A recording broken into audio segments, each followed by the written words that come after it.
그 여자는 마트에 갔습니다. 환불을 하러 표백제, 배수관 세정제, 박스테이프, 계산대 직원에게 이유를 말했습니다. 시신 옆에 뒀던 물건이라 찝찝해서요. 직원은 그냥 환불해줬습니다. 아무도 몰랐습니다. 그리고 그 여자는 포인트까지 적립했습니다. 나는 그 CCTV 화면을 봤습니다. 30년 형사 인생에서 처음으로 말문이 막혔습니다. 손이 떨렸습니다. 이 여자가 뭘 한 건지. 그때부터 이 사건을 파고들었습니다. 시신이 없었습니다. 피도 없었습니다.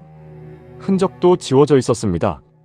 남자는 그냥 사라진 것처럼 보였습니다. 그런데 그 여자는 시신 옆에 있던 물건을 환불하면서 포인트를 적립했습니다. 저는 30년 동안 형사였습니다. 살인 현장을 수백 번 봤습니다. 그런데 이런 사람은 처음이었습니다. 2019년 5월 25일 토요일 오후였다. 경기도가 아니다. 제주특별자치도 제주시 조천읍 한적한 바닷가 마을 안쪽에 자리한 작은 펜션이었다. 5월의 제주는 아름답다. 유채꽃이 막 지고 초여름의 바람이 불어오는 시기다. 관광객들이 드나들고 가족 단위 여행객들이 해변을 거니는 계절이었다. 그날 그 펜션에도 어디서나 볼 수 있는 평범해 보이는 3명이 들어왔다.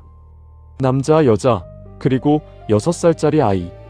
오후 5시였다. 남자의 이름은 강씨였다. 36살이었다. 주변 사람들은 그를 조용하고 성실한 사람이라고 했다.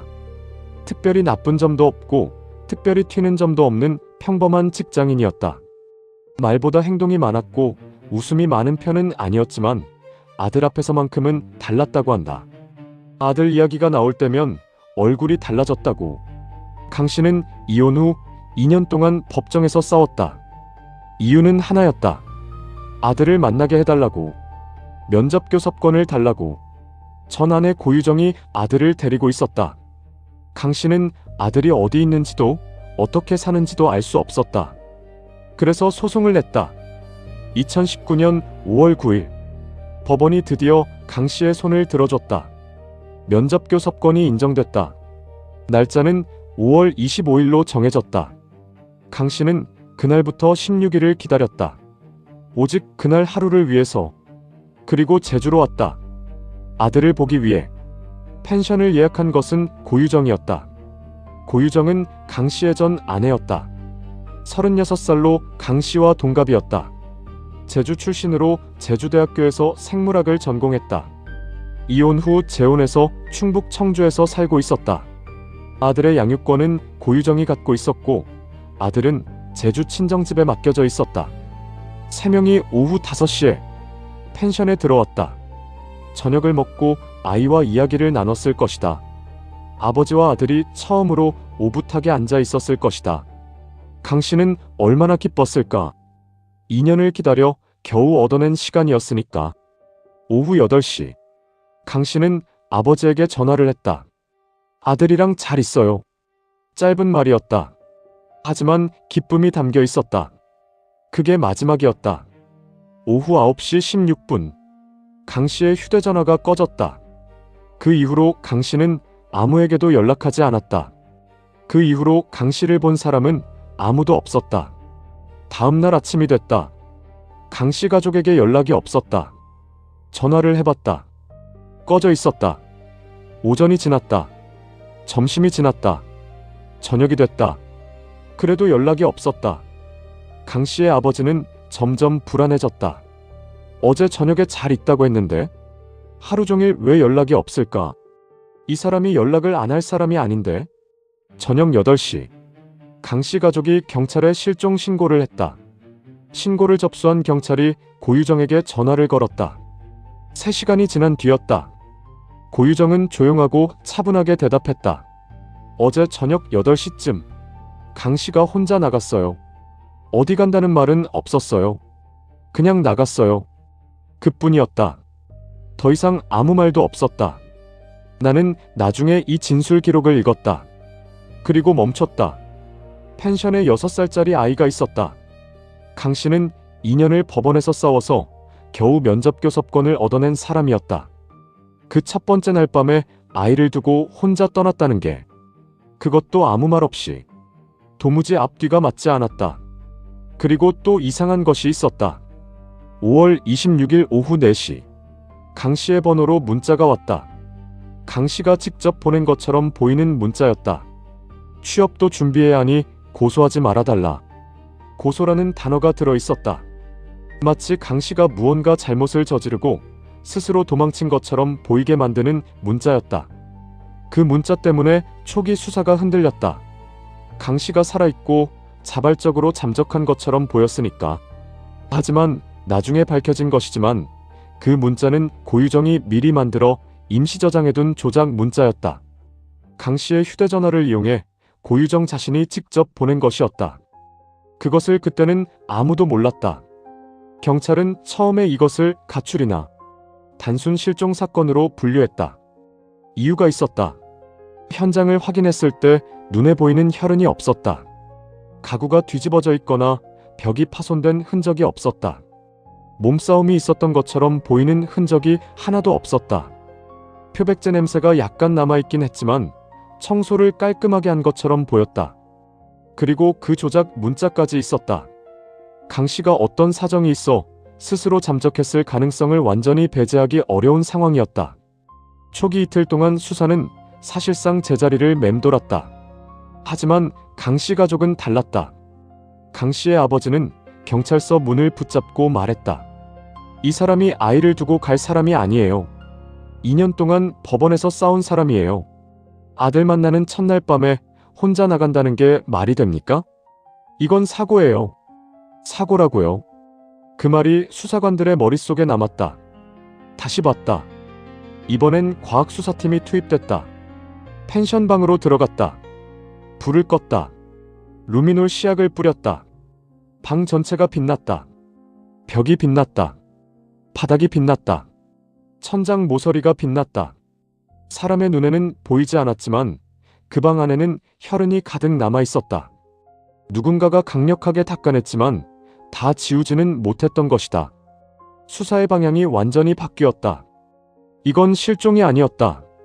이건 살인이었다. 수사팀이 고유정의 행적을 거슬러 올라가기 시작했다. 하루씩 파고들수록 더 소름이 돋았다. 모든 것이 계획이었다. 치밀하고 냉정하고 단계적이었다. 우연히 끼어들 여지가 없는 준비였다. 2019년 5월 9일 법원에서 강 씨의 면접 교섭권이 확정됐다. 날짜는 5월 25일로 정해졌다. 그 바로 다음 날인 5월 10일부터 고유정의 휴대전화 검색 기록이 시작됐다. 검색어들을 나열해보겠다. 니코틴 치사량, 살인도구, 시신 유기 방법, 졸피뎀 복용량, 혈흔 지우는 법, 뼈 무게, 표백제 효과, 질식사 방법, 냄새 없애는 방법. 이 검색들이 면접 교섭 확정 직후 불과 며칠 사이에 집중적으로 이루어졌다. 재판에서 고유정 측 변호인은 각각의 검색어에 대해 일일이 해명했다. 니코틴 치사량은 재혼 남편의 흡연이 걱정돼서 검색한 것이라고 했다. 졸피뎀은 당시 뉴스에서 버닝썬 사건을 보고 궁금해서 찾아본 것이라고 했다. 뼈 무게는 재혼 남편에게 감자탕을 끓이려고 뼈의 양을 알고 싶어서 검색했다고 했다. 혈흔 지우는 법은 생리 후 지워지지 않는 혈흔 처리 방법이 궁금해서라고 했다. 법정에서 이 해명을 들은 사람들은 아무 말도 하지 않았다. 박수를 치는 사람도 없었고 웃는 사람도 없었다. 그냥 조용히 앉아 있었다.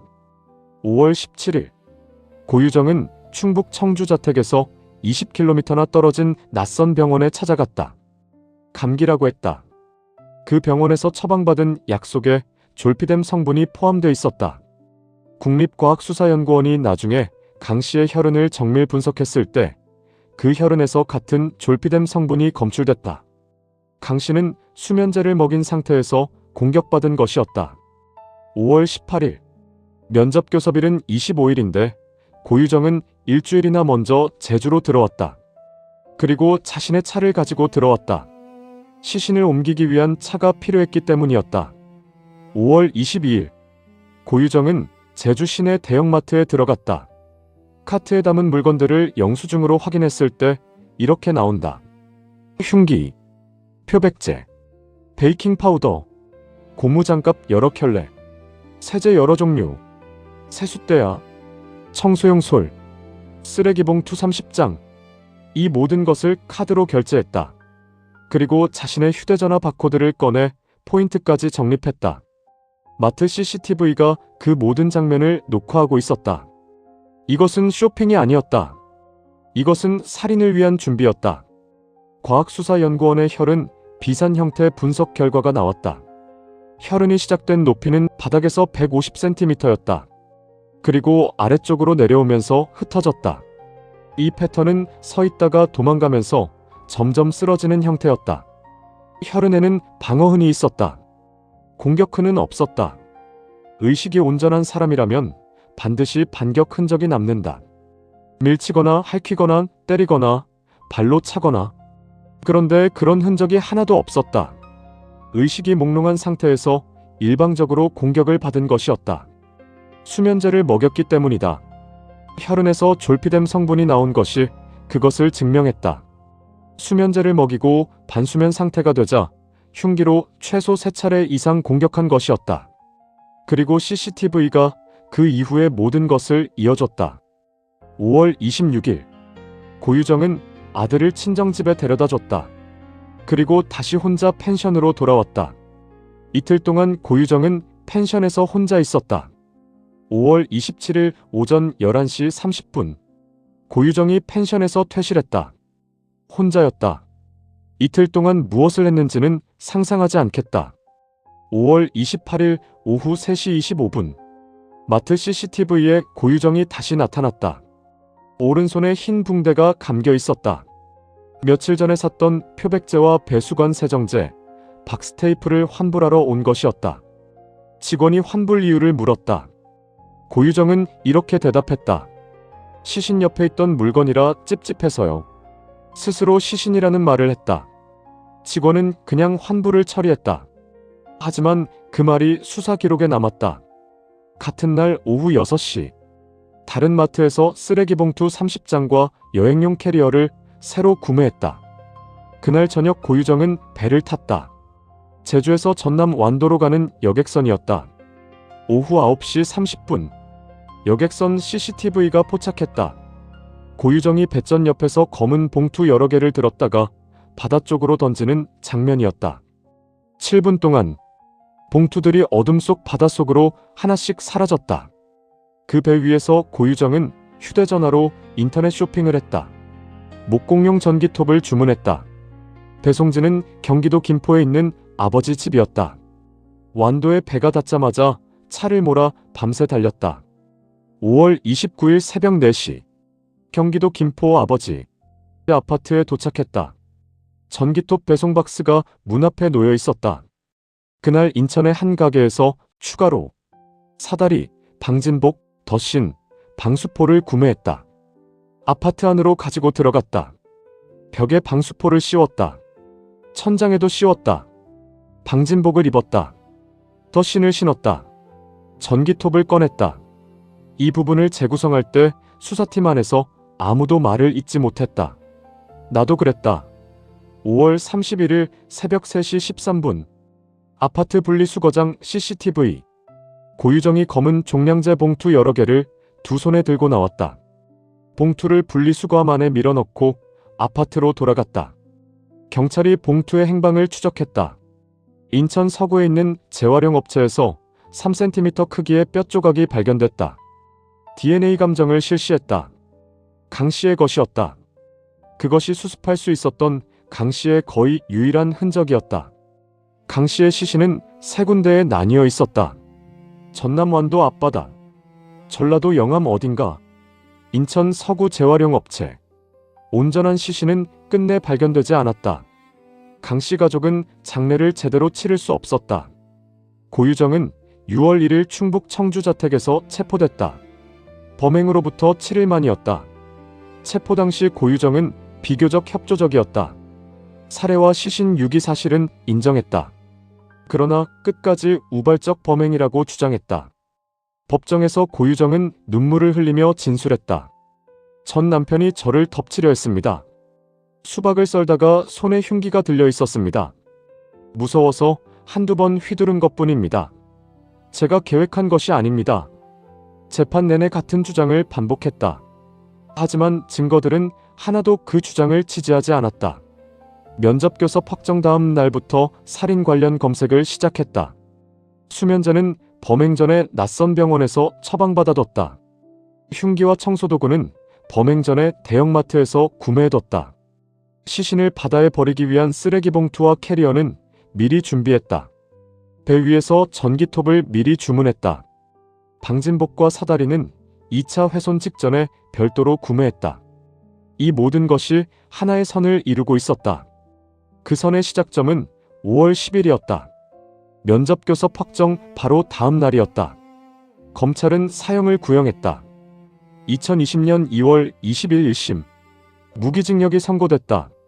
살인죄, 사체 손괴죄, 사체 유기죄 모두 유죄였다. 2020년 11월 5일 대법원. 무기징역 최종 확정. 고유정은 현재 충북 청주여자교도소에 수감 중이다. 범행 동기에 대해서는 여러 분석이 나왔다. 경찰 프로파일러들은 이렇게 분석했다. 전 남편의 존재가 재혼 생활을 위협한다는 극도의 불안감. 면접 교섭이 이어지면 재혼 남편이 모든 사정을 알게 될 것이라는 두려움. 2년 동안 이어진 양육권 분쟁에서 비롯된 극심한 스트레스. 범죄 심리학자들 사이에서는 경계선 성격장애 가능성이 언급됐다. 일부 학자는 자기연민형 사이코패스일 수 있다고 했다. 경찰은 공식 브리핑에서 사이코패스는 아니라고 발표했다. 가족에 대한 애착을 유지하려는 정황이 있었다는 이유였다. 나는 어느 분석이 맞는지 지금도 모른다. 다만 이것만은 안다. 이 사람은 면접 교섭이 확정된 바로 다음 날부터 준비를 시작했다. 그 준비는 15일 동안 이어졌다. 그리고 그것은 계획이었다. 강 씨의 가족은 아직도 온전한 장례를 치르지 못했다. 시신이 없었기 때문이다. 3cm짜리 뼈 조각 하나. 그것이 강 씨에게서 수습할 수 있었던 거의 전부였다. 완도 앞바다 어딘가에 강 씨의 일부가 있을 것이다. 전라도 영암 어딘가에도 있을 것이다. 하지만 다시는 찾지 못했다. 강 씨의 아버지는 지금도 아들의 무덤이 없다. 제삿날이 돌아오면 어디를 향해 절해야 할지 알지 못한다. 그것이 이 사건이 남긴 가장 깊은 상처다. 그날 펜션 옆방에서 게임을 하던 6살 아이가 있었다. 아버지가 같은 건물 안에서 죽어가는 동안 그 아이는 게임 화면을 들여다보고 있었다. 아무 소리도 듣지 못했다. 아무것도 알지 못했다. 그 아이는 이제 12살이 됐다. 언제 이 사건의 진실을 알게 됐는지 나는 모른다. 알게 됐을 때 그 아이가 어떤 표정을 지었을지 나는 생각하고 싶지 않다. 그런데 생각이 난다. 지금도 나는 30년 동안 이 일을 하면서 믿어왔다. 범인을 잡으면 끝이라고. 진실이 밝혀지면 마무리가 된다고. 이 사건은 그것이 틀렸다는 것을 내게 가르쳐줬다. 범인을 잡아도 시신을 찾지 못하면 가족에게 끝은 오지 않는다. 장례를 치르지 못하면 슬픔을 마무리할 수 없다. 그것이 이 사건이 내게 남긴 것이다. 이제 여러분에게 묻겠다. 이 사건을 어떻게 보십니까? 면접 교섭이 확정된 바로 다음 날, 살인 관련 검색어들을 휴대전화에 남기기 시작한 그 사람을, 수면제를 처방받아 두고 흉기를 사두고 청소도구를 사두고 포인트까지 적립하면서 장을 본 그 사람을, 배 위에서 전기톱을 주문하고 방진복을 입고 2차 훼손을 한 그 사람을, 이것을 우발적이라고 부를 수 있습니까?